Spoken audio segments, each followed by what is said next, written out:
नमस्कार दोस्तों, गुरुजी Neeraj study channel में आपका बहुत बहुत स्वागत है। आज हम बात करने वाले हैं दोस्तों पर्यावरण अध्ययन के अति महत्वपूर्ण 50 प्रश्नों के बारे में, जो एग्ज़ाम के लिए बहुत ही महत्वपूर्ण प्रश्न हैं। प्रश्नों का संग्रह है, आपको स्किप नहीं करना है। हर प्रश्न का आंसर आपको कमेंट के माध्यम से देना है।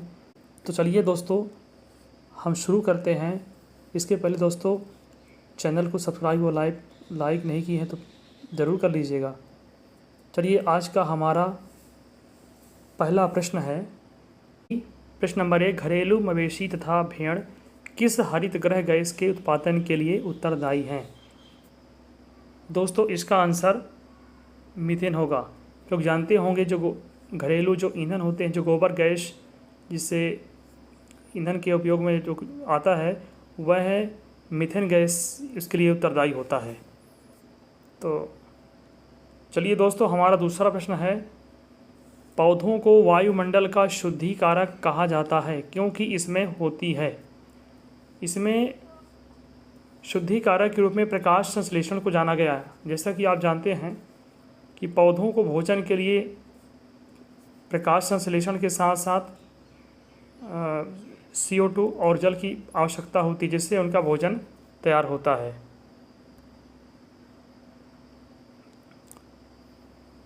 चलिए दोस्तों, आपका आज का तीसरा प्रश्न है, सरिस्का राष्ट्रीय उद्यान कहाँ स्थित है? सरिस्का राष्ट्रीय उद्यान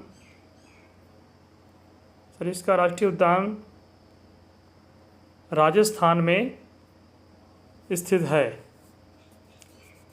प्रश्न नंबर 4 है, फूलों की घाटी अवस्थित है। फूलों की घाटी जो है वह उत्तराखंड में है। चलिए दोस्तों, हमारा पांचवा प्रश्न है, वन्य जीव सुरक्षा अधिनियम पारित किया गया था। यह है वर्ष 1972 में। 1972 में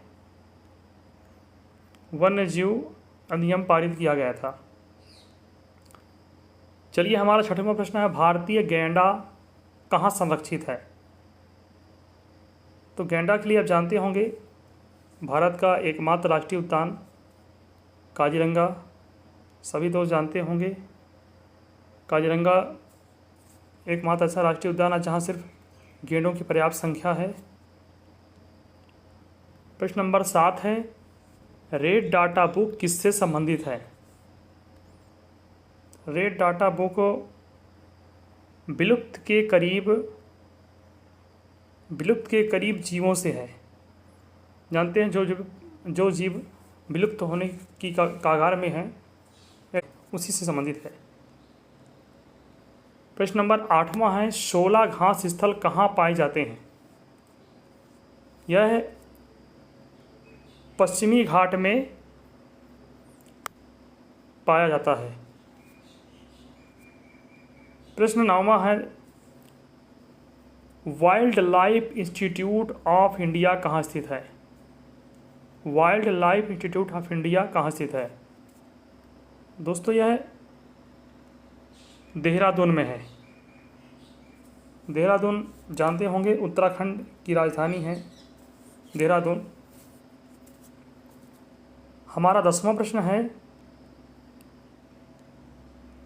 किस वर्णक की उपस्थिति के कारण पौधे हरे होते हैं? तो यह इसका उत्तर होगा क्लोरोफिल। क्लोरोफिल की उपस्थिति के कारण ही पौधे का रंग हरा होता है, वहाँ उसकी पत्तियाँ हरी होती हैं। जानते हैं, पेड़ पौधे पर्याप्त पानी की मात्रा जब उनके पास होती है तो पर्याप्त एक्स्ट्रा पानी की मात्रा जो है पत्तियों से बाहर निकाल देते हैं। हमारा अगला प्रश्न है, पर्यावरण संरक्षण अधिनियम कब बनाया गया था? पर्यावरण संरक्षण अधिनियम 1986 में बना था। हमारा अगला प्रश्न 12वां है, दुधवा राष्ट्रीय उद्यान उत्तर प्रदेश के किस जिले में है? तो यह राष्ट्रीय उद्यान लखीमपुर जिले, उत्तर प्रदेश के लखीमपुर जिले में स्थित है। हमारा अगला 13वां प्रश्न है, केंद्रीय नियंत्रण प्रदूषण बोर्ड की स्थापना कब हुई? इसका उत्तर है 1974 में। 1974 में नियंत्रण बोर्ड की स्थापना हुई थी।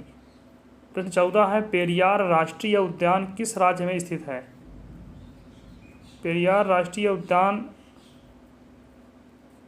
यह केरल में स्थित है।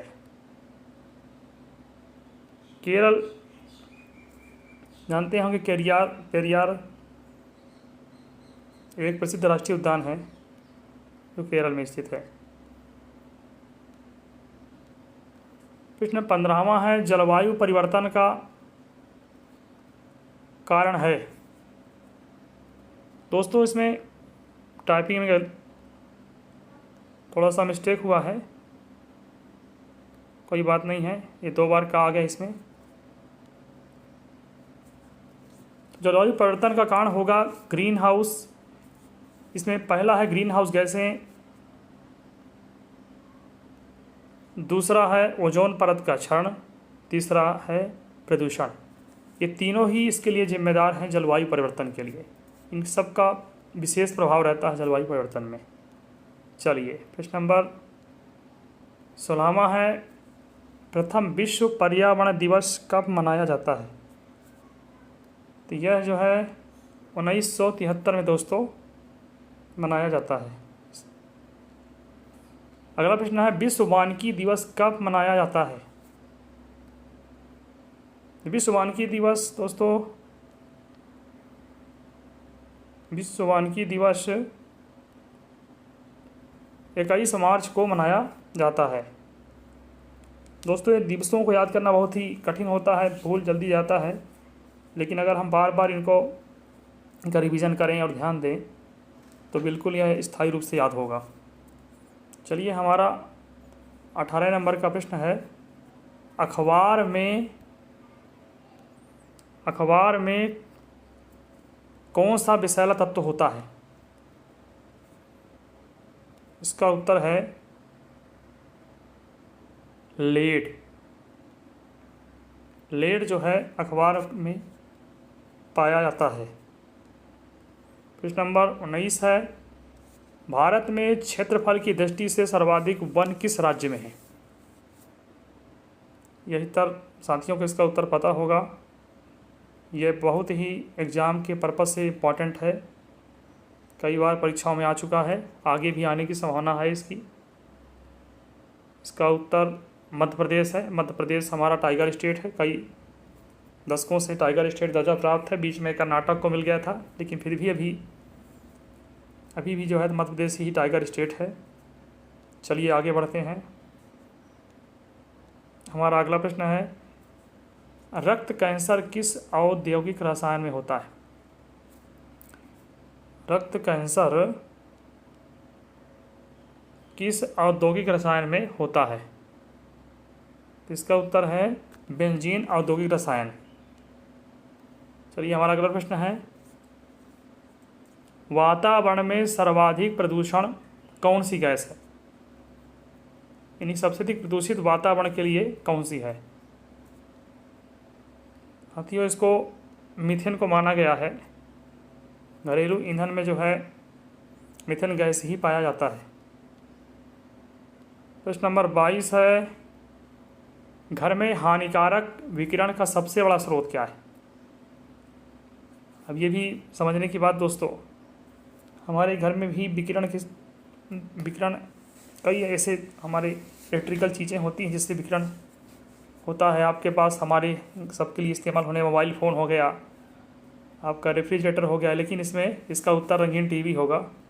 थोड़ी बहुत समय रहता है पर इसके उत्तर के हिसाब से रंगीन टीवी। कौन सा अभयारण्य जंगली हाथियों के लिए प्रसिद्ध है? कौन सा अभयारण्य जंगली हाथियों के लिए प्रसिद्ध है? इसका उत्तर पेरियार है। पेरियार ये इसके पहले भी आ चुका है, हमारा अगला प्रश्न है, धुएं से आँखों में जलन पैदा करने वाला गैस कौन सा है? धुएं से आँखों में जलन पैदा करने वाला गैस है नाइट्रिक ऑक्साइड। प्रश्न नंबर 25 है, India institute of forest management कहाँ पर है? इंडिया इंस्टीट्यूट फॉरेस्ट मैनेजमेंट, यह मध्य प्रदेश की राजधानी भोपाल में स्थित है। प्रश्न 20 है, विश्व पर्यटन दिवस कब मनाया जाता है?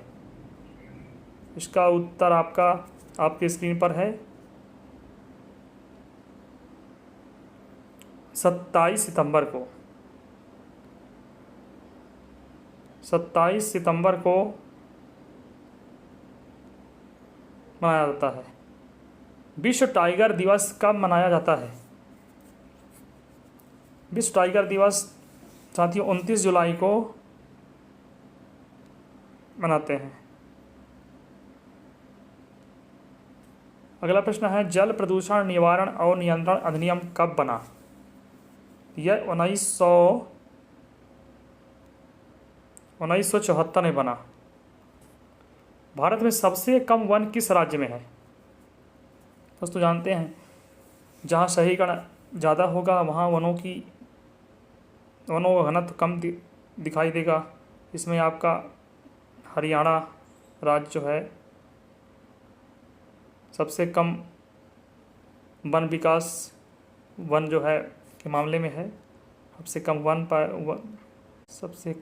कम घनत्व है। हमारा अगला प्रश्न है, भारत में राष्ट्रीय वन नीति कब शुरू हुई? भारत में राष्ट्रीय वन नीति 1952 में शुरू हुई।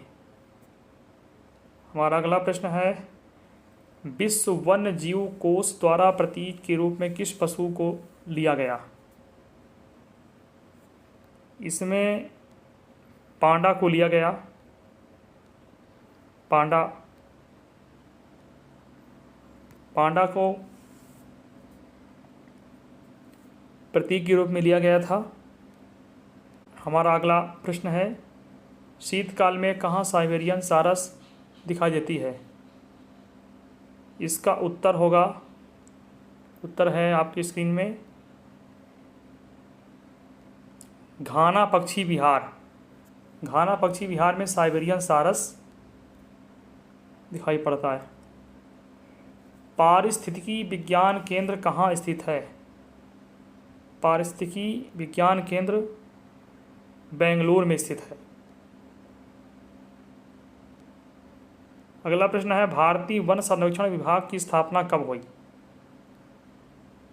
भारतीय वन संरक्षण विभाग की स्थापना कब हुई? इसका उत्तर है 1981 में हुई। चलिए आगे।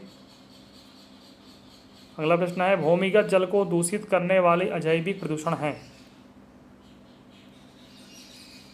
अजैविक प्रदूषण है आर्सेनिक। अगला प्रश्न है, विश्व मरुस्थलीकरण रोकथाम दिवस कब मनाया जाता है? विश्व मरुस्थलीय रोकथाम दिवस ये 17 जून को मनाया जाता है। हमारे देश में वन महोत्सव दिवस कब मनाया जाता है? वन महोत्सव दिवस 1 जुलाई को मनाया जाता है। सुंदर वन में कौन सा वृक्ष सर्वाधिक मात्रा में पाया जाता है? इसमें सुंदर वन में साथियों सुंदरी वृक्ष जो है, सुंदरी वृक्ष पर्याप्त मात्रा में पाया जाता है। क्लोरोफिल में पाई जाने वाली धातु है, मैग्नीशियम। पृथ्वी की सतह से सबसे दूर वातावरण की परत को क्या कहते हैं? ये वायुमंडल कहते हैं। सबसे निचली परत क्षोभ मंडल, फिर समताप मंडल, आयन मंडल, सबसे आखिरी की परत होती है वायुमंडल जो सबसे ऊंचाई पर पाई जाती है। चलिए अगला प्रश्न है, दुधवा राष्ट्रीय उद्यान कहाँ पर स्थित है? दुधवा राष्ट्रीय उद्यान ये उत्तर प्रदेश में स्थित है। दृश्य प्रकाश के किस रंग में प्रकाश संश्लेषण की क्रिया सर्वाधिक होती है? ये बहुत इंपॉर्टेंट प्रश्न है, हमेशा परीक्षा की दृष्टि से परीक्षाओं में हमेशा पूछे जाते हैं। तो ये लाल रंग सबसे महत्वपूर्ण है, इसका उत्तर लाल रंग होगा, स्क्रीन में ही है। मरुस्थल में उगने वाले पौधे कहलाते हैं, ये जीरोफाइट्स कहलाते हैं। जीरोफाइट्स ये मरुस्थलों में पाए जाते हैं, कांटेदार पौधे होते हैं। ग्लोबल वार्मिंग के लिए उत्तरदायी गैस है, तो ग्लोबल वार्मिंग के लिए उत्तरदायी है CO2। CO2 जानते होंगे, कार्बन डाइऑक्साइड, जिसे तापमान बढ़ाने के लिए सबसे बड़ा सहायक है। पादप वृद्धि हेतु सबसे उपयुक्त मिट्टी है, पादप वृद्धि हेतु सबसे उपयुक्त मिट्टी है दोमट मिट्टी, पादपों के लिए। अगला प्रश्न है, बिजली कड़कना, तूफान व आंधी का होना किस मंडल में पाया जाता है? तो यह सब दोस्तों मौसमी घटनाएं जितने भी होती हैं, यह सब इसके लिए जिम्मेदार क्षोभ मंडल ही है। क्षोभ मंडल में सारी मौसमी घटनाएं होती हैं।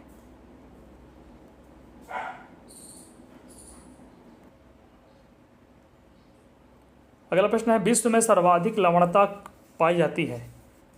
तो सबसे अधिक लवणता आती है मृत सागर में पाई जाती है, इसका प्रतिशत है 330% लवणता। जो विश्व की सबसे खारा पानी विश्व का जो है, ये आपको मृत सागर में ही मिलेगा। चलिए अगले प्रश्न में, अम्ल वर्षा किस कारण से होती है? अम्ल वर्षा ये कारखानों से ही होती है। अगला प्रश्न है, वायु क्या है? वायु इतना छोटा सा प्रश्न है मित्रों, साथियों, वायु अपने आप में एक मिश्रण है। वायु कई प्रकार के गैसों का एक मिश्रण होता है, जैसे आपका हाइड्रोजन, कई गैसें मिली होती हैं, ऑर्गन, जियान, नियॉन, कार्बन डाइऑक्साइड, इस सब कुछ मिक्स होता है वायु अकेले किसी एक गैस का मिश्रण नहीं होता। अगला है, कौन सा तत्व समस्त पृथ्वी में सर्वाधिक मात्रा में पाया जाता है? लोहा। लोहा तत्व पृथ्वी में सर्वाधिक मात्रा में पाया जाने वाला तत्व है। वायुमंडल में दोस्तों, आज का हमारा आखिरी प्रश्न है, वायुमंडल में सबसे अधिक ओजोन परत कहाँ पर केंद्रित है? तो सबसे अधिक ओजोन परत समताप मंडल में केंद्रित है। ओजोन परत के लिए समताप मंडल को जाना जाता है। चलिए दोस्तों, वीडियो अच्छा लगे तो आपको लाइक ज़रूर कर दीजिएगा, शेयर करिएगा, और चैनल में नए हैं तो सब्सक्राइब कर लीजिएगा। तो चलिए जल्द ही अब नए वीडियो के साथ मिलेंगे, तब तक के लिए जय हिंद।